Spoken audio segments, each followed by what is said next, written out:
वैशाली। बिजली के तरवा धके कहियो मर जाइब, देवी माई कहियो पगली ला कुछ कर जाइब हो। बिजली के तरवा धके कहियो मर जाइब हो, बिजली के तरवा धके कहियो मर जाइब। ओकरा टेंशन में बाली चढ़ जाइब हो, बिजली के तरवा धके कहियो मर जाइब, बिजली के तरवा धके कहियो मर जाइब। देवी माई कहियो पगली ला कुछ कर जाइब हो, बिजली के तरवा धके कहियो मर जाइब हो। देवी माई कहियो पगली ला कुछ कर जाइब हो, बिजली के तरवा धके कहियो मर जाइब हो। ओकरा टेंशन में बाली डीजे कंचन राज हाजीपुर वैशाली।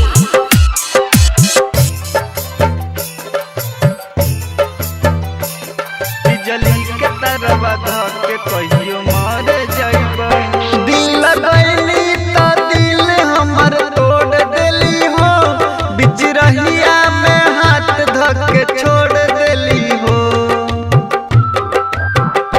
दिल लगैली त दिल हमर तोड़ देली हो, बिच रहिया में हाथ धके छोड़ देली हो। हम न जननी उनकर इरादा नु हो, दिल प्यार में हमके दागानु हो। सबके आँखों में आंसू भर जाई हो, बिजली के तरवा धके कहियो मर जाइब हो, बिजली के तरवा धके कहियो मर जाइब। देवी माई पगली ला कुछ कर जाइब हो, बिजली के तरवा धके कहियो मर जाइब हो। ओकरा टेंशन में बाली चढ़ जाइब। डीजे कंचन राज हाजीपुर वैशाली।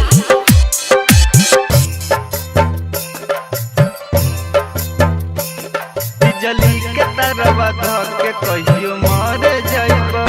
हमके छोड़ देली कौनो हमर दोस्त ना रहे, लगे दूसरे के चाह में मदहोश रहे, मदहोश रहे। हमके छोड़ देली कौनो हमर दोस्त रहे, लगे दूसरे के चाह में मदहोश रहे। और बिंद के ना बुझली जजी बात ये माई, परदेसी के हो गईली खास माई। ऊ सोचली कि आगे में हम जड़ जाइब हो, बिजली के तरवा धके कहियो मर जाइब हो, बिजली के तरवा धके कहियो मर जाइब हो। देवी माई पगली ला कुछ कर जाइब हो, बिजली के तरवा धके कहियो मर जाइब हो। देवी माई कहियो पगली ला कुछ कर जाइब हो, बिजली के तरवा धके कहियो मर जाइब हो। Shigmo recording studio Sugauli.